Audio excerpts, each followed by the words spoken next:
Welcome to the Utility Security Podcast. In this episode, we'll be discussing the topic of drones and how to best detect them. I'm here with Leo McCluskey from Echodyne. Welcome, Leo. Before we get started, can you tell our listeners a little bit more about yourself? Sure, I'd be happy to. My name is Leo McCluskey. I lead the marketing efforts for Echodyne. Echodyne is a radar manufacturer, has some very interesting intellectual property. It allows us to do some creative things, which we'll talk about in this segment. My background has been in large networks and putting things together in unusual ways. So looking forward to having this conversation with you. I'm so happy to have you here to talk about this topic because I think it's a very important one. As drones become more of a threat, it'll be a great conversation. And I wanted to start the conversation off by talking about the topic of dark drones. What are they and why should utilities be concerned about this? Yeah, dark drone as a term can sort of feel a bit heavy. But dark drones here really refers to a drone that is, if it has communication between pilot and the drone, that communication is unable to be found. And so, for example, you could have a dark drone, if you will, that's using a 4G SIM card, because once you're in that licensed spectrum, there are no tools that the public can use or even private companies can use that would allow you to peer into licensed spectrum and, licensed services and understand that data. So dark has a very broad connotation from things that are not communicative, that are really you would expect a really bad actor to be able to organize. But also, a dark drone could be something as simple as, little Johnny got his toy and he learned how to change the communication a little bit from a YouTube video. Now, all of a sudden, the tools that are out there can't see it. And so I think that really just points to the challenge that, the drone problem is not singular, that there's a lot of vectors that this problem can take. And so from a security perspective, how we think about drones and how we assess the risk for the area that we're trying to secure become really pivotal in that consideration. I'm glad you bring some of those points up about the ease of sort of converting and changing up the way drones typically operate and how it's not a high barrier to get over. And we've seen a lot of conflicts all over the world rise in turn in the use of drones that are weaponized or modified in a variety of ways to attack utility facilities. From what we've seen be reported, pretty low cost, easy stuff to do. Sometimes it makes its way out onto the internet, and copycat instances are therefore going to be a little bit more likely. Can you just talk to our listeners more about why they should be thinking about a drone threat plan and why it is such an issue for them to consider? Yeah, I think the challenge we're seeing play out in the military space has a lot to do with the economics of the equation. So you've got drones that might cost $50,000 for a large one and $10,000 for a small one are being taken out by $500,000 and $1 million missiles, and so the economics of the equation are terribly asymmetrical. And so a lot of the work there is how do we get to a symmetry between the cost of taking something out and really there's an equation that we're starting to play around with, which is the cost, the risk of success or the chance of success divided by the cost of the counter equipment that one has to put in. But if we think about it in the sort of homeland side and, really into critical infrastructure like the security grid, like the electricity grid, the real challenge there is, I would say two things. One is the low cost of entry for somebody who wants to do something bad. And two is YouTube University. One of the things we've seen come out of the Russian war in Ukraine is the speed at which the Ukrainians and Russians are adapting drones and the inexpensive ways that they're adapting drones to be able to deliver lethal payloads or even just crash into something in a way that causes mayhem. And so, what we see and what we've talked with others about is, that we've seen folks responsible for Homeland Security in the United States really be monitoring sort of internal channels of disaffected persons on the right or the left, and they're all talking. They're learning from Ukraine, and what we're seeing in terms of the Russian tactics about using drones to go after the infrastructure in order to go after the morale of the citizens. That can be repeated in the homeland fairly straightforwardly, I'm afraid. And so, when we look at around the world, we see templates for what can happen here, and then we look at the barriers to that happening here, and they're all quite low, which is the real risk. So kind of building off of that, you all are involved in this segment and focused on detecting drones. What are some instances of drones being used in nefarious ways by bad actors here on our own land that you might want to illustrate to our listeners that will get them thinking about this more? Yeah, so, I think we're all aware of maybe a year and a half ago that someone tried to fly a drone into a substation in Pennsylvania, and the only reason they weren't successful is because they didn't pilot the craft well.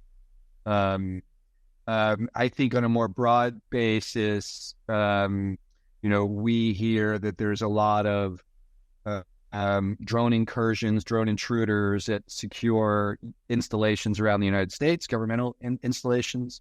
And I would say, really bringing it home, we see it at prisons. I mean, if you look at in the news at what drones are doing to prison security, it's tough. A drone flies over, drops a tennis ball that blends in with the ground, or a basketball that blends in with the other basketballs on the court, and it's loaded with contraband. And so, it's and what's even more important, or more interesting, I should say, is 2 years ago when that prison problem started, all of those drones were communicative, meaning you could take a RF tool, radio frequency tool, and be able to find that drone in the sky and then take some action if you could. And 2 years later, they don't see any of them anymore off of those same tools. And that's just how quickly the bad actors have been able to adapt their techniques and tactics in order to get around the security things that are being put in place. So it's a real spy versus spy sort of game going on here, unfortunately, with really bad consequences.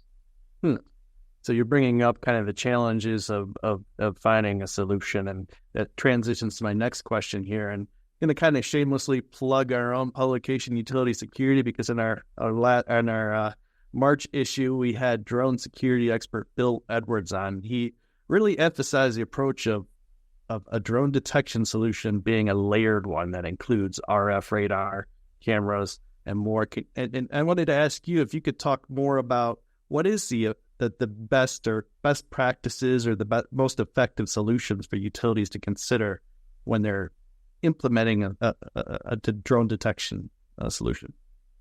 Yeah, well, first up, by talking with Bill Edwards, Utility Security magazine is doing a great service to its readers. He's a very well-informed guy and really knows the space well. So good on you for speaking with Bill.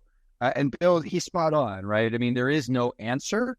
There are technologies that one can apply to create an answer that's best for your environment. There's an old saying in the airport industry that when you've seen one airport, you've only seen one airport, and that you can't take one and apply it to others. And I think for security, that's really an important point, is that what I do to secure this facility is going to be different what I do to secure that facility.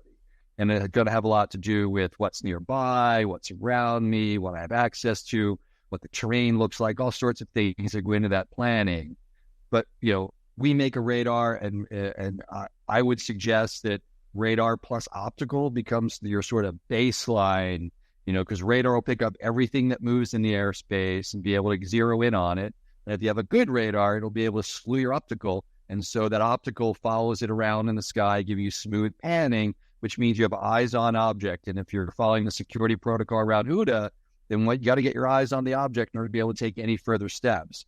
And so, we like the chance to talk about how that brings the security team right front and center to be able to follow that object in the sky. But there are acoustic sensors out there. They're really getting a lot of interesting play right now, given that they'll pick up all sorts of sounds in the background. Depends on where you put them relative to your ambient RF noise. but they're an awfully good sensor. We've seen some really interesting things at RF sensors and spectrum scanners, actually, not in terms of the library tools, but more spectrum scanners. They're doing some pretty clever things. But it really is an all hands on deck sort of problem here. And any person that walks up and says, all you need is this blue box here, is really taking you for a spin, because it's radars, it's cameras, it's RF sensors, it's acoustics. And really what's most important is the software that knits that together into something that the security operators can manage and that feeds into the video management system. So your event recording is taking place that you probably already built in for all of your ground security layers. And so how you integrate that airspace piece in with all of those sensors into the ground security, so you get single pane of glass, same sort of management system across all of that, becomes really an important part of that consideration too. Okay. You might have already kind of answered this question with this last answer you gave, but I'm going to ask it just in case there's some other context that wasn't illustrated. If there are some utilities that are looking to put some of this technology to use, but perhaps their budget dollars are a little bit more limited, do you prioritize one technology over another versus, kind of which ones would you go with first? I know you kind of answered a little bit, or is there any other factors to consider when you're... Yeah, this is the $64 million question, I think, actually. There's a lot to consider here. At an event last week, someone from the National Security Council posited that it's very likely the administration or Congress and the administration will produce a sort of a list of approved equipment that can be used, because the challenge here is not necessarily detection and tracking. There are tools out there that the security personnel can turn to, and I'll come back to answer the question more directly in a moment, that they can turn to from a sort of de minimis deployment in order to be able to start understanding what's going on. But then transitioning that into something that's actionable data that I can do anything with is sort of the problem today. The only action one can take today is to call law enforcement professionals and ask them to come and try and make some intervention, because as critical infrastructure, you're prohibited from interfering with anything in the airspace. And that's unlikely to change anytime soon until authorities are extended, which is being considered by the Congress now, certainly this year, probably into next year as well. And those extended authorities are what will start bringing the ability for the critical infrastructure to not just be aware, but to also secure the facility. And then you're going to be talking about, okay, now you've got a chain that, from a viewer perspective, goes from sort of detection and tracking, identification. And then once you've got that identification, you sort of reach that point where I got to do something one way or the other. And then what is that action that I can take? And in the civilian side of the world, it's really about low, no collateral interception. And what are the tools available for that? And then what is that particular facility able to do, or their partner in law enforcement now have extended authorities and they're able to take more aggressive intervention tactics. That is where I see this coming to either later this year or certainly into next, because there's a lot of pressure putting in that direction right now. And so when I come back to how would I start today with limited funds? I would say that I would spend some real time kicking tires and talking to people. I would explore the C2. I would be careful about a C2 that comes attached to a particular piece of hardware. You'd almost want something that's very flexible and that you can decide which are the right tools that plug into it and give you that stable security platform that you're looking for as an operator. And so, the baseline tools you're going to have are radar and optical. It's radar picks up everything, communicative or not. Optical, because you have to have eyes on object. That's your sort of baseline plus a C2. Those are necessary, but maybe not sufficient, to be honest, because you really do want some RF tooling in there, because from an interdiction perspective, if you can get it with RF tooling, that's great. If you can't, then you're into other sort of mitigation tactics that would be approved along with this. There's a number out there that are being considered, and hopefully they'll come to the aid of critical infrastructure security here before too long. Okay.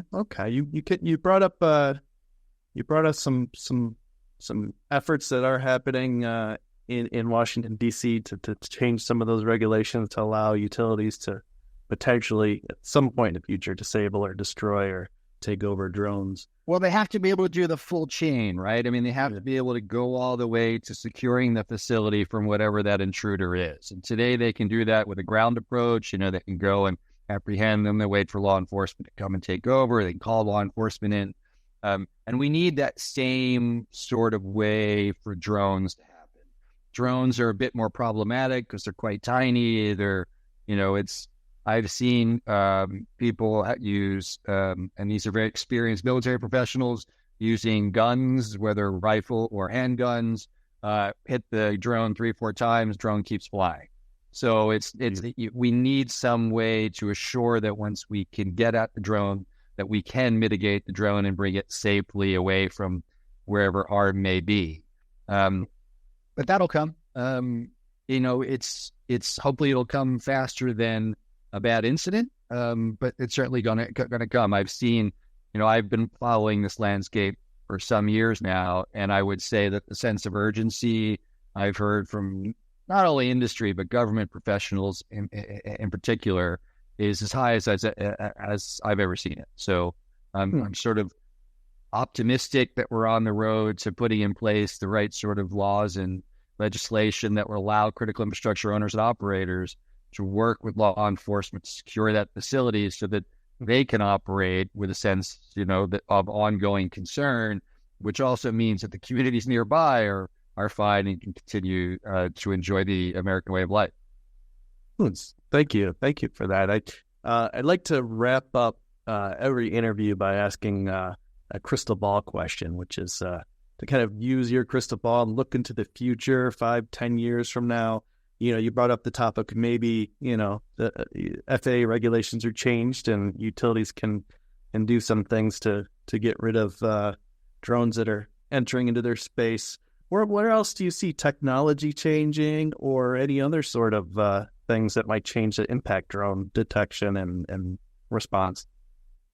Yeah, I mean, in some ways, I think we could learn a lot from what happened after the tragedy of 9/11, 2001. And, when I look at that terrible event, we took the United States and really the world took a multi-billion-dollar industry and sat it on the tarmac for a week. In the drone space, that's not a multi-billion-dollar industry. So if they sit it for months, who's really going to care? So that's the thing we don't want to have happen, is that sort of risk. But what we learned from that, though, is that government has to play a role here. And so there are the Security Act, a number of other features of government are how, if you are at risk of counterterror, you can apply for government funding, government co-funding in order to be able to secure that facility from terrorism. A drone is a flying IED, so it's really a form of terror. And I think Russia's proving that dramatically in Ukraine. And so, we sort of crystal ballish, we would see that the drone piece sort of slots into the counter-terror framework with extended authorities that allow you to interdict something in the sky, which is completely illegal on everyone's behalf today. And I think that, it sounds simple, but I would say that the biggest thing over the next 5 to 10 years, frankly, is getting the good drones into the air.